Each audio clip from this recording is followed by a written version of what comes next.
সবাইকে শুভ নববর্ষ। বড়দেরকে আমার প্রণাম আর ছোটদেরকে আমার আদর আর অনেক অনেক ভালোবাসা।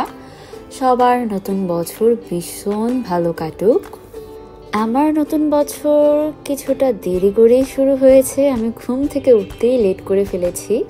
তারপরে গুছাচ্ছিলাম কি পরবো, আর আগে থেকে ভেবে রেখেছিলাম নতুন বছরে মন্দিরে যাব।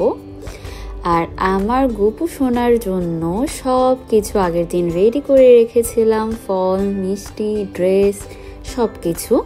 তাই আমি ভাবছিলাম আমি আগে রেডি হয়ে তারপরে আমার গপু সোনাকে রেডি করব। এই তো একদম সেজে গুজে রেডি হয়ে চলে এসেছি। আমার গপু সোনাকে রেডি করব এবার। আর পহেলা বৈশাখে তো একটা নতুন ড্রেস হতেই হবে। এবার মা সময় করে উঠতে পারেনি, তাই আমি কিনে এনেছি। না হলে প্রতিবার মাই ড্রেস বানায়, যত ড্রেস সব কিছু মা বানায়।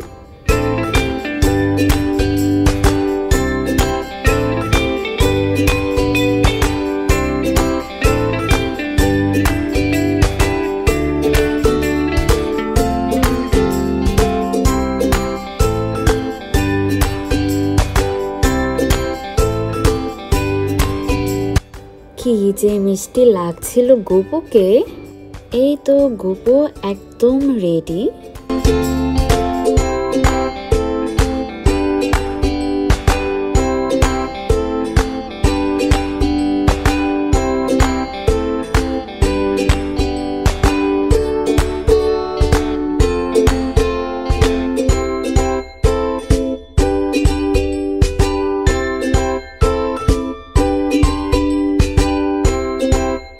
পাঁচ রকমের মিষ্টি লাড্ডু।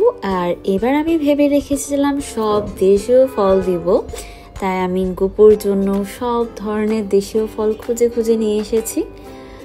এখানে ছিল হচ্ছে শসা, কলা, আতা, পেয়ারা, আরেকটা যে কি ওটার নাম আমার এখন মনেই পড়ছে না।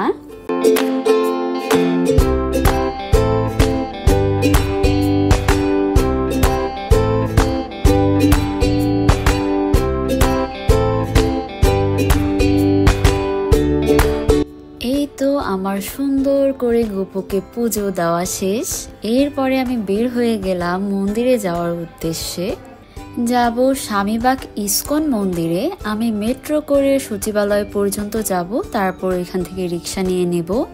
তাই প্রথমে চলে গেলাম মেট্রো স্টেশনে, এরপর টিকিট করে সোজা প্ল্যাটফর্মে। এখন দাঁড়িয়ে দাঁড়িয়ে ওয়েট করছিলাম কখন মেট্রো আসবে। খানিকক্ষণের মধ্যেই চলে আসলো।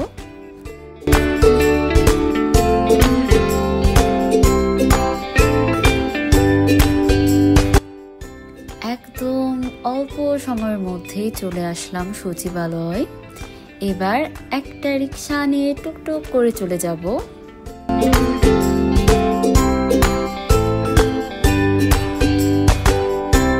এই রাস্তাটায় মেট্রো ছাড়া আসলে আমার যে কতক্ষণ লাগতো ঈশ্বরই জানেন। এই তো এই গরমের জ্যামে বসে থাকতে থাকতে অবশেষে চলে আসলাম মন্দিরে। বেশ অনেক দিন পর এই মন্দিরে আসলাম। এসে তো আমার বেশ ভালো লাগছিল। একটু একটু মন খারাপ হচ্ছিল, কেন হচ্ছিল আমি জানি না। এসে প্রসাদ পেলাম। এরপর ওয়েট করছিলাম আর ভাবছিলাম কখন 4টা বাজবে, ঠাকুর জাগবে আর আমি একটু ঠাকুরের দর্শন পাবো। আমার দীর্ঘ অপেক্ষার পর অবশেষে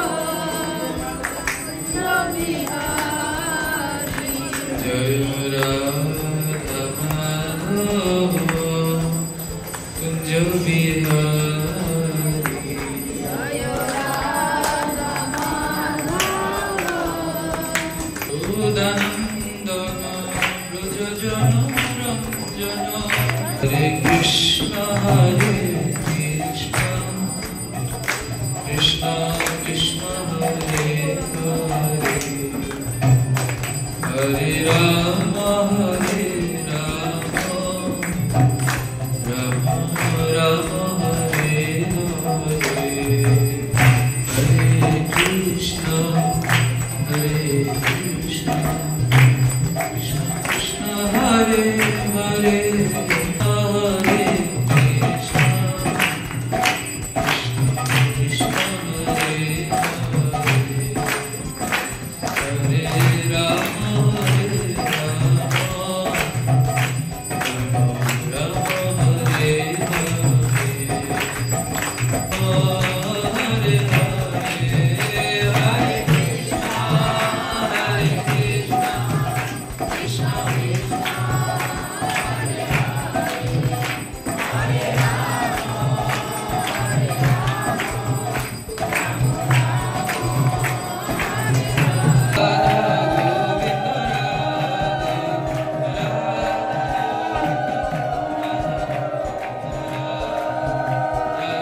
যে ভালো লাগছিল এতক্ষণ।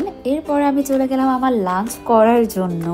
হ্যাঁ, বিকেল বেলাতে খাওয়া দাওয়ার পর্ব চুকিয়ে চলে গেলাম বাবা লোকনাথের মন্দিরে, যেটা পাশেই। প্রথম থেকে মনে হচ্ছিল না আর কোথাও যাব না, এবার বাসায় চলে যাব।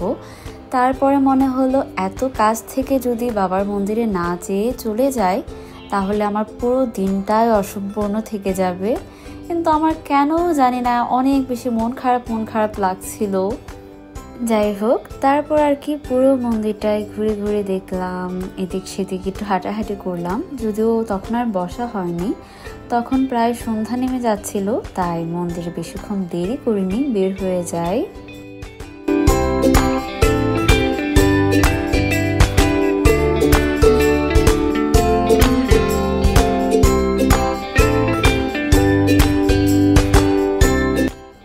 বের হতে তুলসী গাছের দিকে নজর গেল। তারপরে ভাবলাম যে একটা তুলসী গাছ নিয়ে যাই। আমাদের বাসার তুলসী গাছটা অনেকদিন আগেই পেয়ে গিয়েছে। এরপর একটা রিক্সা নিয়ে নিলাম সচিবালয় যাওয়ার জন্য। কিন্তু ব্যাপার যেটা হলো, আমারও ভীষণ আলসামো লাগছিল। মনে হচ্ছিল অতগুলো সিঁড়ি বেয়ে বেয়ে উঠবো, তারপরে ওই গোটা রাস্তাটা পার হয়ে আসতে হবে। এমনিতে একটু মনটা খারাপ, তার উপর এসব ভেবে তো মন আরো ভীষণ খারাপ হয়ে যাচ্ছিল। তারপর মামা যখন নিজে থেকে জানতে চাইলো আমি কোথায় যাব, উনি নিয়ে যাবেন, তখন স্বস্তির একটা দীর্ঘ নিঃশ্বাস ছেড়ে বাকি রাস্তাটা পার করলাম। যাই হোক, bye for now, see you in the next video.